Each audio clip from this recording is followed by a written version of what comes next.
MDH biryani મસાલા, પારંપરિક બિરયાનીનો અસલી સ્વાદ. असली मसाले साथ साथ MDH. હવે વાત કરીએ છોટાઉદેપુરના સંખેડા તાલુકાની કે જ્યાં માત્ર નામનું રંગકામ બાકી હોવાને લીધે છેલ્લા 3 વર્ષથી આંગણવાડીનું નવું બનેલું નંદઘર ધૂળ ખાઈ રહ્યું છે. છોટાઉદેપુરના સંખેડા તાલુકાના સારંગપુર ગામમાં 3 વર્ષ અગાઉ નંદઘર બનાવવામાં આવ્યું હતું.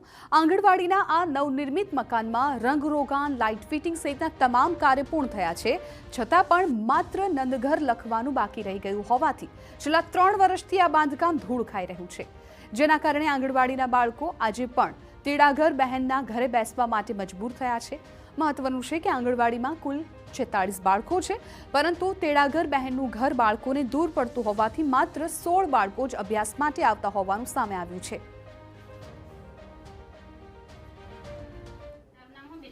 આંગણવાડી બંધાઈ છે નવી, અને અત્યારે અમે તેરાગરના ઘરે બાળકો બેસાડીએ છીએ, અને મારા 16 બાળકો છે, એટલે અમે તેરાગરના ઘરે બેસાડીએ છીએ. અહીંયા બેસાડો છો તો શું તકલીફો પડે છે તમને? અહીં ઘણી તકલીફ પડે છે, કારણ કે અહીં બાળકો વહેલા આવતા નહીં, દૂર પડે છે, અને અમારે હોય તકલીફ પડે છે, કારણ કે અમે હોય ચાર્જમાં છે, અહીં કાર્યકર નહીં, તેરાગર પણ નહીં. એટલે ગામના સરપંચનો આરોપ છે કે બાળકો જે જગ્યા પર ભણી રહ્યા છે તે જગ્યા જર્જરિત છે, જેને લીધે બાળકોના માતા પિતા પણ સતત ચિંતાતુર રહે છે. હાલ તો આંગણવાડીના કાર્યકર અને તેડાગર બહેનોની અછત વચ્ચે 46 જેટલા બાળકોને વૈકલ્પિક વ્યવસ્થા કરીને ભણતર આપવામાં આવી રહ્યું છે, પરંતુ બાળકો પૂરતી સુવિધા વગર ભણી રહ્યા હોવાથી સત્વરે આંગણવાડીનું ઉદ્ઘાટન થાય તેવી માંગ ઉઠી રહી છે. 3 વર્ષથી તૈયાર થઈ ગયું છે, પણ એનું ઉદ્ઘાટન કરવાની રાહ જોઈ રહ્યા છે. ઉપલા અધિકારીઓ કશું કરતા નહીં. 3 વર્ષ થઈ ગયા છે. મને નામ બામ એવું બધું લખવાનું છે, પણ મારા બાળકો 3 વર્ષથી રાહ જોઈ રહ્યા છે કે કાર બેસે. બરાબર, હાલ બાળકો એક કાચા ઝૂંપડામાં બેસે છે તેડાગરના ઘરે. બરાબર, એટલે મેં ઈચ્છું છું કે આ કાર ચાલુ થાય. આ બાબતે તાલુકા વિકાસ અધિકારીએ દોષનો પોટલો ગ્રામ પંચાયત પર ઠાલવતા કહ્યું કે છેલ્લા ઘણા સમયથી ગ્રામ પંચાયતનો સપોર્ટ ન હતો મળ્યો, જેને લીધે નામનું કલરકામ બાકી રહી ગયું. જોકે ટૂંક સમયમાં આંગણવાડીના નવા મકાનનું બાંધકામ પૂર્ણ કરવામાં આવશે.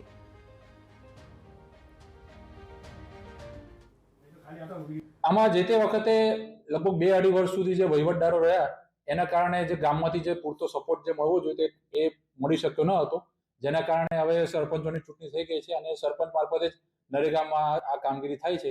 એટલે હવે એને કામગીરી ટૂંક સમયમાં પૂર્ણ કરીને આપણે આગળ વધારીશું અને તાત્કાલિક લોકાર્પણ કરાવીશું. એને આપણે ટૂંક સમયમાં નંદઘરને અને જે બી કંઈ નાનું મોટું રિપેરિંગ કરવાનું થતું હોય એ આપણે તમામ કરાવીને ટૂંક સમયમાં લોકાર્પણનો કાર્યક્રમ કરાવીશું. હવે પ્રશ્ન છે કે આંગણવાડીનું મકાન તૈયાર છે, માત્ર નામનું કલરકામ બાકી હોવાને લીધે છેલ્લા 3.3 વર્ષથી બાળકોના ભાવિને જોખમમાં મૂકવામાં આવી રહ્યું છે.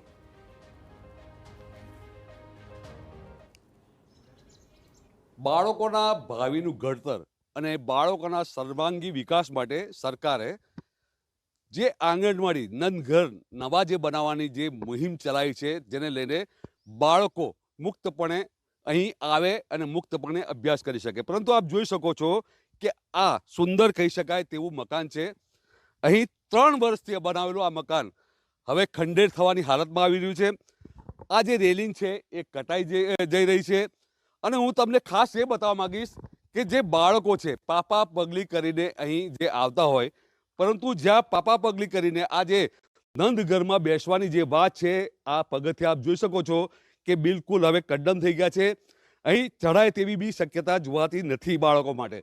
આ જે રેલિંગ છે, આ જે સ્ટ્રક્ચર છે હવે કટાઈ રહ્યું છે.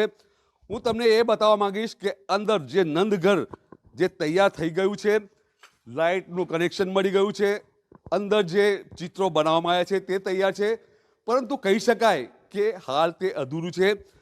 કારણ કે અહીં ગામના લોકોથી જાણવા મળ્યું છે કે અહીં ફક્ત ને ફક્ત નંદઘર લખવામાં આવ્યું નથી, તેના લઈને આ અધૂરું છે. હવે સરકાર ક્યારે આ જે બાળકો છે તેમને અહીં અભ્યાસ માટે બેસાડવાની વ્યવસ્થા કરશે, પરંતુ કહી શકાય કે અધિકારીઓની બેદરકારી સામે આવી છે.